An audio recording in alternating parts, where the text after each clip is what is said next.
créé ce qu'on appelle le bouddhisme,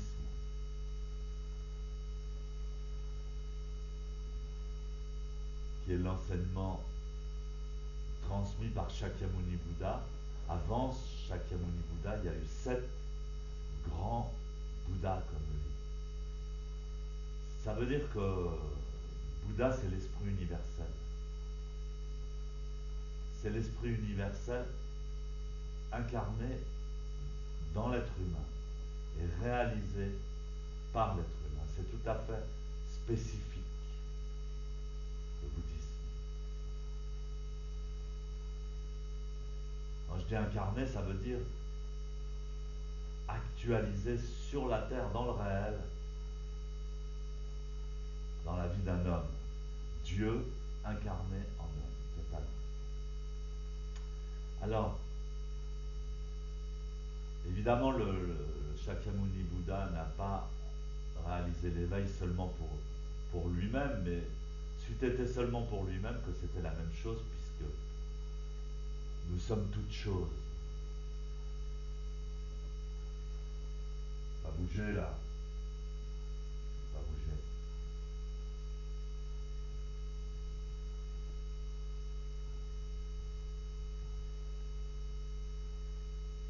Nous sommes toutes choses, toute existence. Comme je le disais ce matin, nous sommes le ciel et la terre.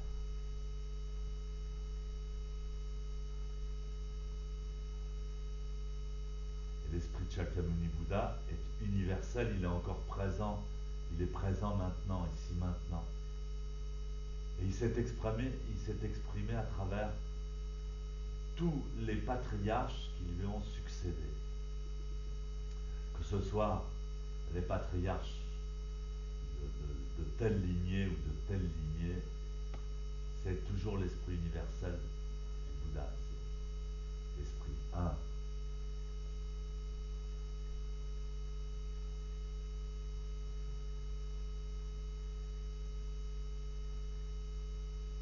Parmi tous ces patriarches qui ont succédé au maître, au grand maître, eh bien, il y en a eu certains, c'est comme quand on écrit une page d'écriture, il y a des majuscules, puis il y a des lettres minuscules, puis il y a des virgules, des points d'exclamation.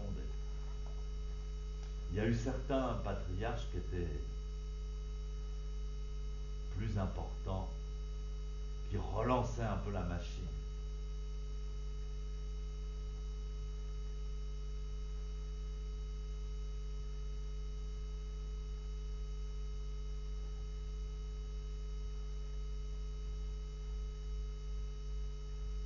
Donc parmi ces grands patriarches, donc les plus importants ont été, je pense, Nagarjuna, qui a été le 17e successeur de Bouddha en Inde. Et Nagarjuna a, donc 17 générations après Shakyamuni, a conceptualisé tous les enseignements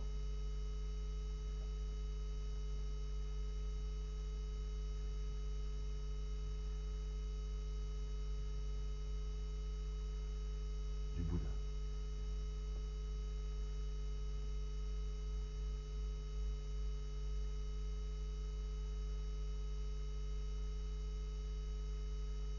C'est lui qui a, je dirais, compilé la Prajnaparamita, le sutra de la Prajnaparamita, qui est un sutra énorme qui fait 800 volumes. C'est-à-dire que c'est à peu près l'équivalent de...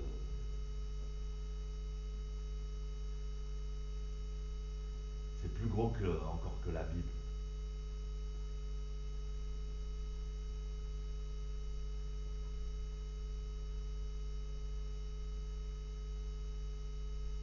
C'est une œuvre qui est très importante dans le bouddhisme.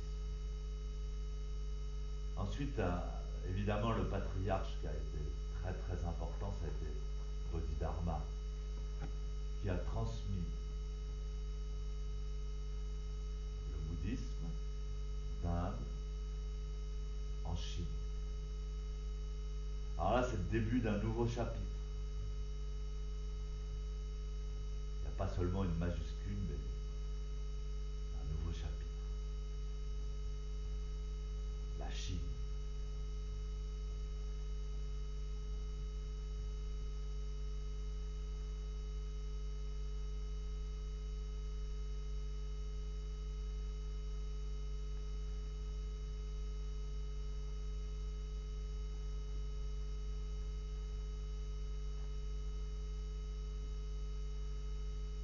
La Chine, c'est quelque chose d'immense, c'est l'empire du milieu, c'est 5000 ans de culture de très haut niveau.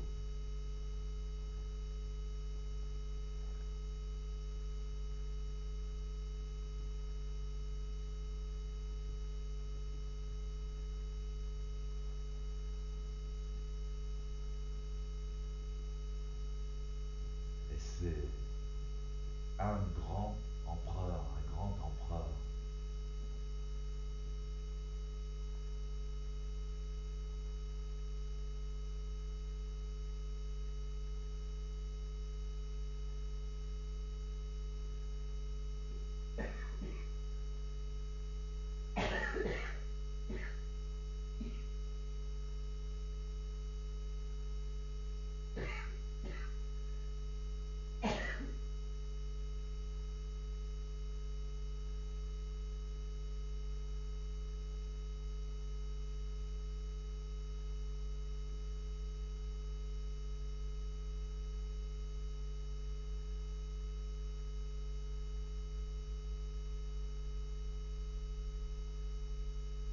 Et le sixième patriarche, c'est le sixième successeur de Bodhidharma.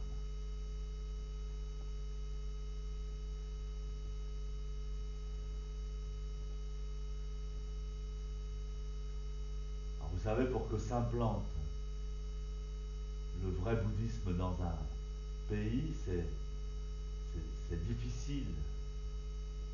Il faut creuser, il faut enlever les pierres, il faut fertiliser le sol, faut garder les graines à chaque saison, replanter. Le bouddhisme existait déjà en Chine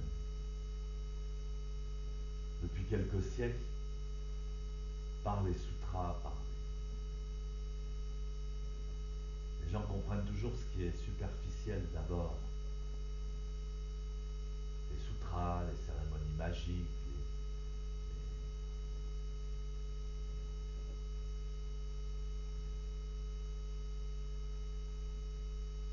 les temples, les cérémonies.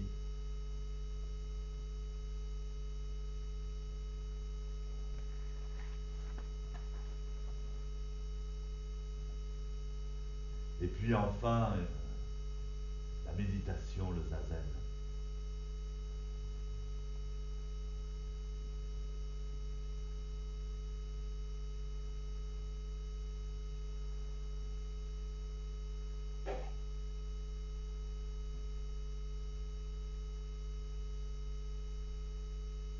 Et quand la première fois c'est important la première fois qu'un maître enseigne, la première fois que le sixième patriarche a enseigné, c'est-à-dire 15 ans à peu près après avoir reçu la transmission du cinquième successeur de Bodhidharma,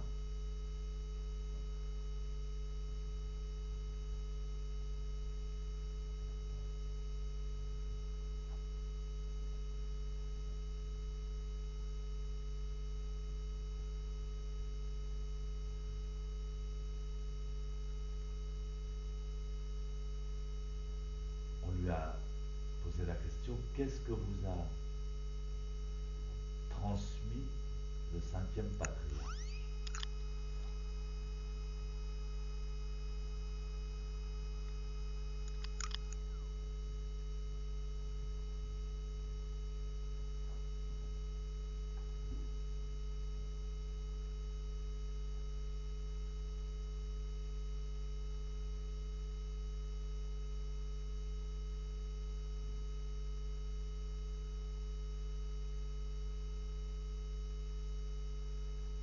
Donc le sixième patriarche a dit, eh bien, il m'a transmis simplement que le bouddhisme, ça consistait, la racine véritable du bouddhisme, ça consiste à voir directement en sa propre nature. C'est tout, dit-il. Ça, c'est la racine absolue. Voir en sa propre nature.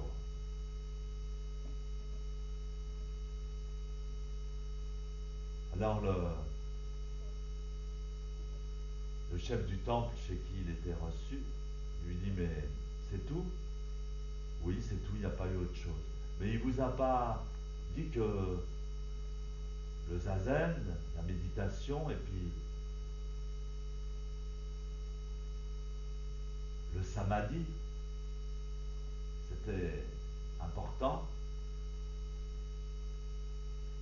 Et le sixième patriarche a dit non, la méditation et le samadhi ne sont pas la racine. Alors, qu'est-ce que ça veut dire que cet enseignement?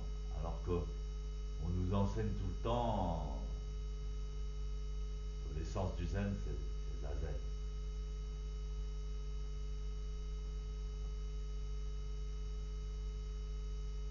C'est-à-dire zazen, c'est le côté visible, et samadhi, c'est le côté impalpable du zen, c'est-à-dire la concentration, l'état,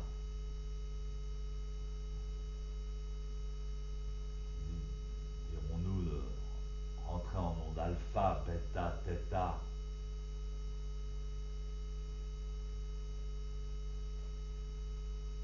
On appelle ça samadhi.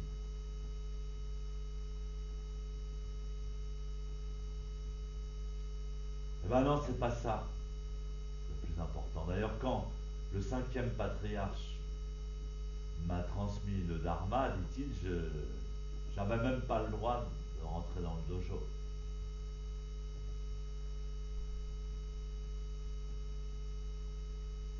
Je pilais seulement le riz dans la cuisine.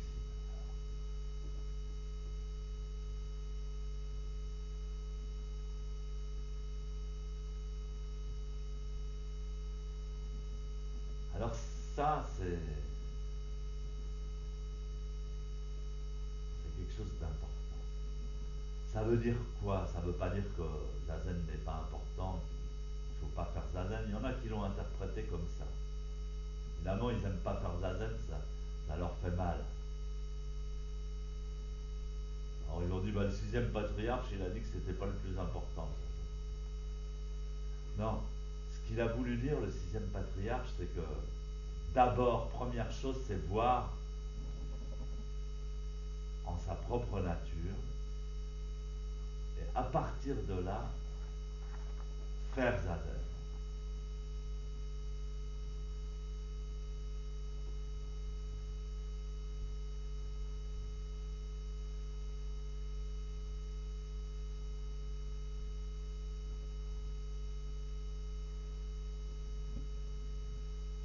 Alors que beaucoup pensent qu'on doit faire zazen pour pouvoir réussir à un jour, éventuellement, avoir en sa propre nature.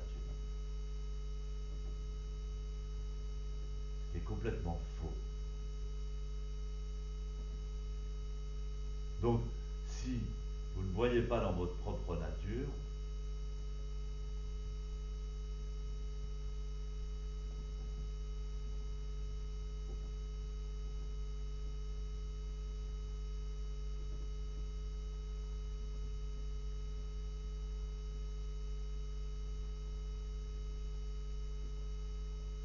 si vous n'avez pas vu, compris, senti la véritable nature de votre esprit, de vous, là,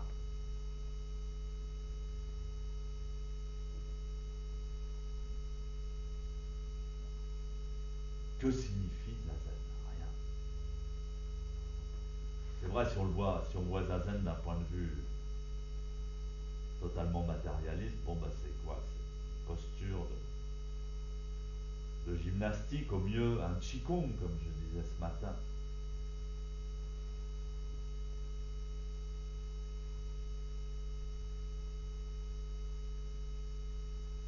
Alors que si vous voyez votre esprit, si vous touchez votre esprit, alors la zen prend tout son sens.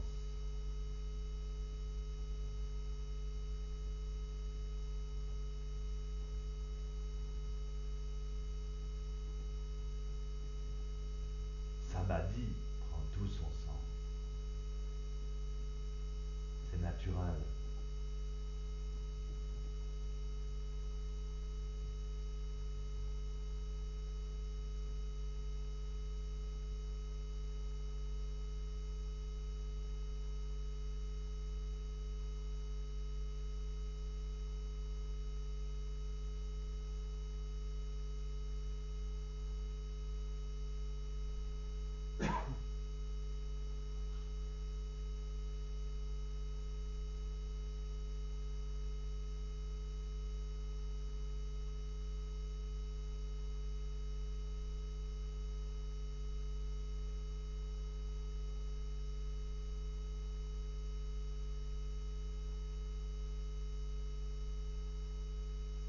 Ben alors, même si on ne voit pas enfin, dans la vraie nature de son esprit, ça n'empêche pas ce qu'elle est. Parce que les choses sont ce qu'elles sont.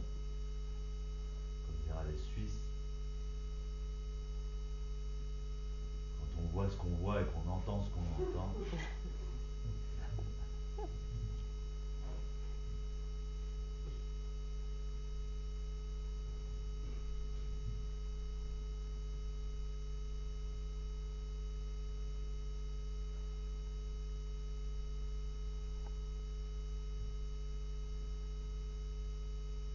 c'est important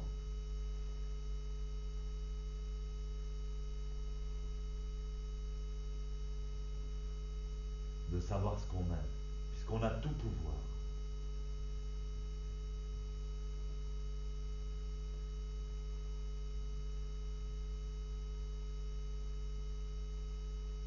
Donc si on a tout pouvoir et qu'on ne le sait pas, eh ben, ça sert à rien.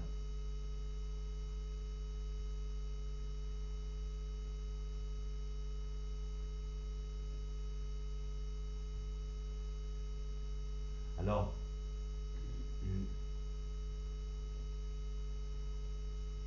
d'autres patriarches par la suite. Alors ce qui est vraiment génial dans l'histoire des patriarches, c'est que c'est pas eux qui parlent, c'est Bouddha, c'est Shakyamuni Bouddha, c'est la conscience universelle, divine, qui parle à travers eux.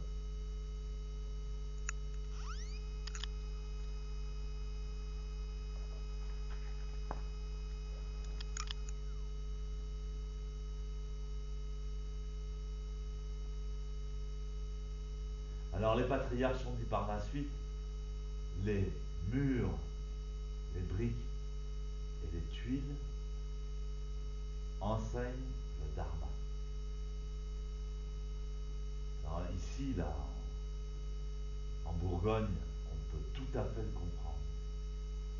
Quand vous regardez les murs, les toits, les maisons qui se détachent du ciel, vous voyez l'énergie qui en émane. Vous voyez que ces murs, ces toits sont vivants.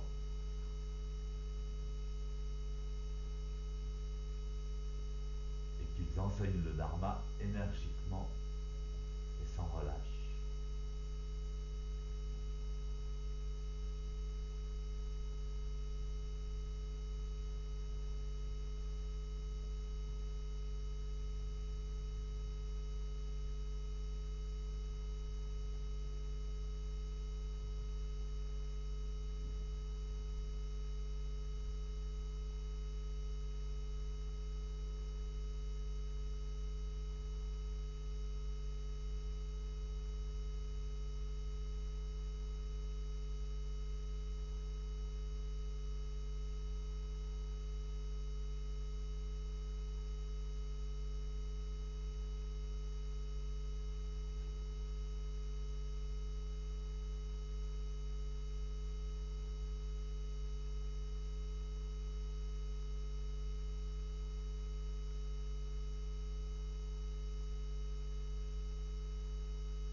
pas oublier que cette allusion aux murs, aux briques, aux tuiles qui sont dures, froides, solides, lourdes, matérielles, la pierre,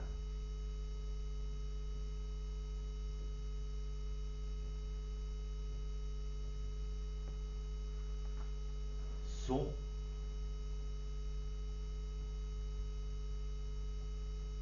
une allusion à ce que nous avons de solide et de dur en nous, dans notre corps, la partie matérielle de nous-mêmes. Dans notre religion chrétienne, on a fait allusion à cela, par exemple, en construisant les cathédrales.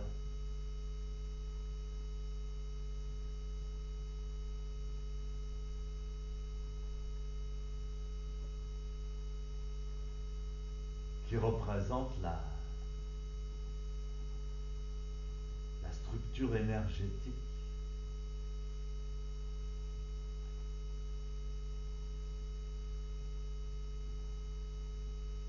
matérielle visible de la foi.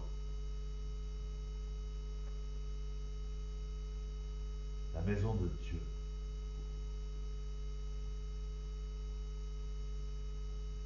C'est le même esprit.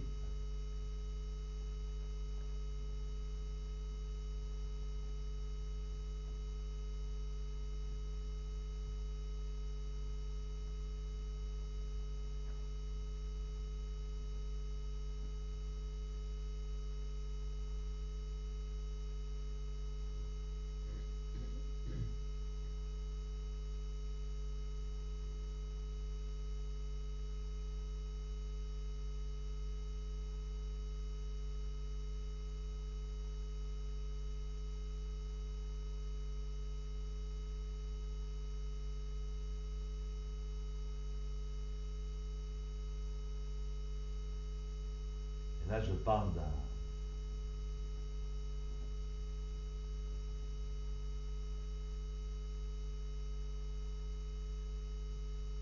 patriarche qui s'appelle Fuyodokai.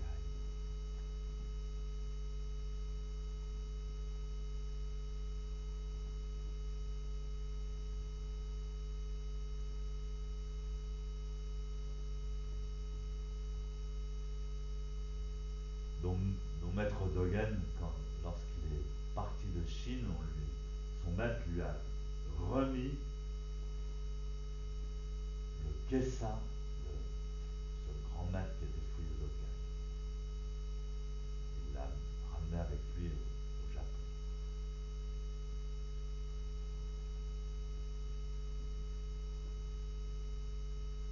Fuyodokai lui disait: les grandes montagnes bleues avancent. Vous devez être conscient de la marche des montagnes.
toujours, évidemment, pour essayer de comprendre de quoi nous sommes faits et qui on est.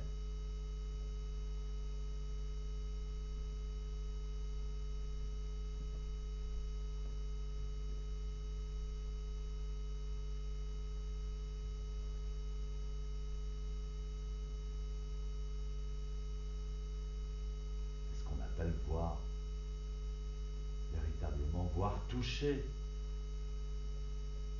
notre véritable nature,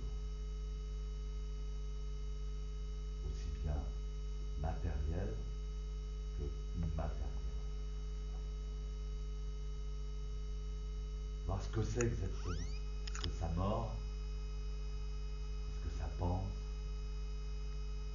est-ce que c'est mortel, est-ce que c'est éternel, est-ce que c'est relié à quelque chose de